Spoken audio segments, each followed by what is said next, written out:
Oh, hello. I didn't see you there, standing in the dark over there. Well, happy holidays, everyone, and welcome to this new video. After stirring the pot of controversy on movies like The Justice League and The Last Jedi, I've decided to take a break from being the biggest asshole on the internet by just reading a simple book. Today, we are reading Rendan, The Dragons of Preor. Not sure you can see that. But, yeah. I'm hoping it's not softcore porn, although I feel like it is, based on this cover. Because it would be horribly awkward, because apparently I'm a main character. Rendan, Dragons of Preor. So, let's just read the back of the cover here, to kick things off. I need to get my glasses. Okay, yeah, I can't see anything in these. Come on. There we go. Ah, much better. Okay.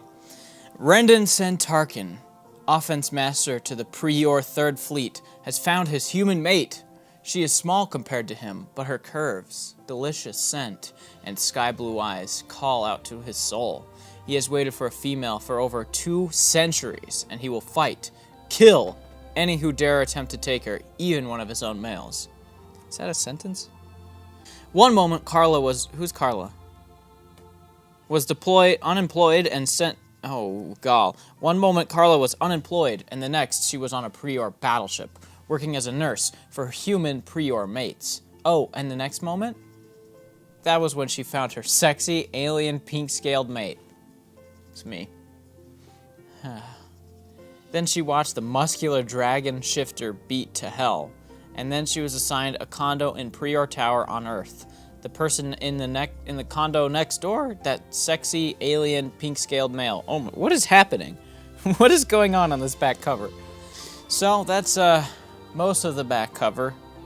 I don't want to finish it, so we're just gonna dive in. I feel like I already have a handle on what this is gonna be, and it's gonna be exactly what I expected it to be, so, okay. Let's just jump into this a random page here, chapter 8. Okay, chapter 8. Perhaps it would have been better had he died, whoa. The frick? Perhaps it would have been better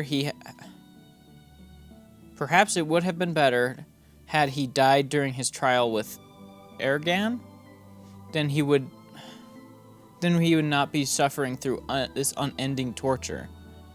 This is so hard to read, and I'm only 2 sentences in. He would not be surrounded by Carla's scent, the delicate flavors of her sweet skin, or heated musk of her arousal. Ooh. And she was aroused, his mate desiring him even as she skirted his gaze.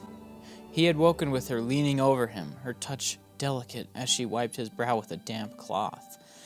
When she pulled it from his head, he noted its red staining and realized she tended him. What? She cleaned him as a DAM would care for a dragonlet. What the frick is happening? It made him harsh, that connection between his mate, and thoughts of offspring. Oh, it rekindled their arguments when he'd stomped off in a huff. Frick.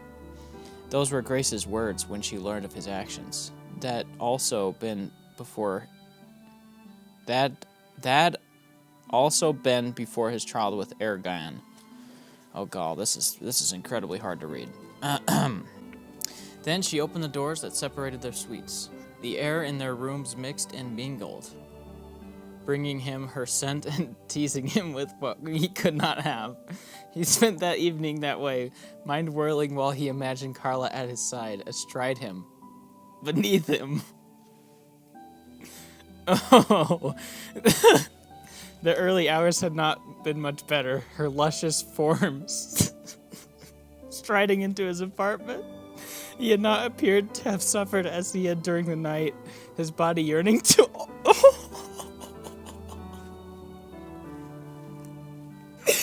This is his body yearning to be inside her. But her scent at least told Rendan she was not unaffected. He needed her to crave him as much as he craved her. It was not a task that could be completed within the walls of the Preor Tower, with the door between them that could close as easily as it stayed open. He needed to get her someplace she could not run and hide. Whoa. Where neither of them could depart. His possessive instincts and need to protect her would not allow him to stomp off in a huff, in quotes. Rendan was the Third Fleet's offense master. We know this information. He would not be thwarted by a female, his mate. He would use his skills learned over 231 years and defeat Carla before she realized she was under siege. What? It would not be the forceful demands that many others attempted. No, he would be smart with his approach. He would be non-threatening. He would appear to be unable to push her for a physical connection and would instead search for a melding of their minds. Rendan ached to brush his lips across hers. Take a taste of her moist mouth and the savor of natural flavors. Oh, but he could not. He must lay his plans and put them into motion first. So, Sama, do you wish to feel the winds against your skin? When she opened her mouth as if to deny him, he pressed a finger to her lips. He did not wish to hear her refuse. A quick rush of fresh air. As I fly through the skies, he traced her lower lip with his finger, massaging the plump bit of flesh. Say yes, Shashoma. Say yes. Carla's breath caught, his eyes widening, and he waited for her answer. Yes. Carla's yes quickly turned to no. She would have realized something was up the very moment he took her hand and led her to the balcony because, okay, she sort of thought wind in her hair would have included a walk on the beach, but she was still on board with the plans at that point. Maybe sitting on the balcony was a good thing. Then he removed the railing. Then he removed his pants? What are you doing? She screeched. The words was... She didn't want to know where he'd got... Okay, there's like a ton of exposition and filler here, so I'm just gonna skip to where this actually gets, interesting. So here we go. On my honor as a warrior and your mate, I shall catch you, and we shall fly off into the sunset. She didn't want to know where he got that saying from. It's not a saying.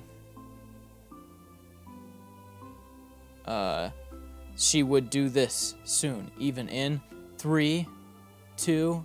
She rocked back on her heels and then just went balls to the wall towards the edge.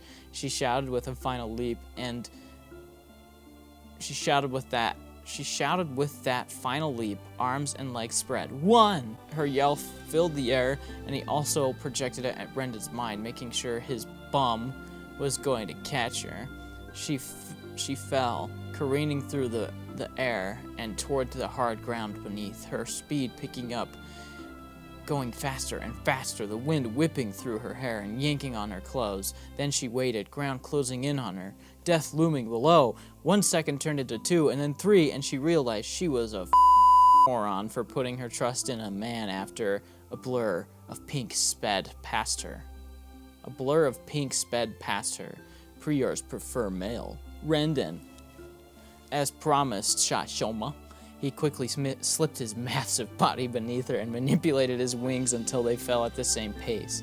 He did exactly as he'd said, sliding beneath her and catching her on his back with ease. She straddled his shoulders, legs hooked over his wings where they connected to his body.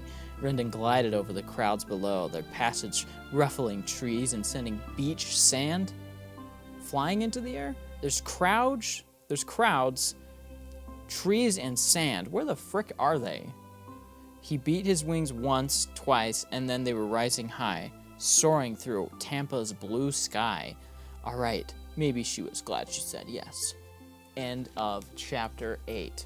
Of course, I didn't read any of the other chapters, so most of that makes no sense, but that's Rendan, Dragons of Preor. You can pick this up at Amazon for $13.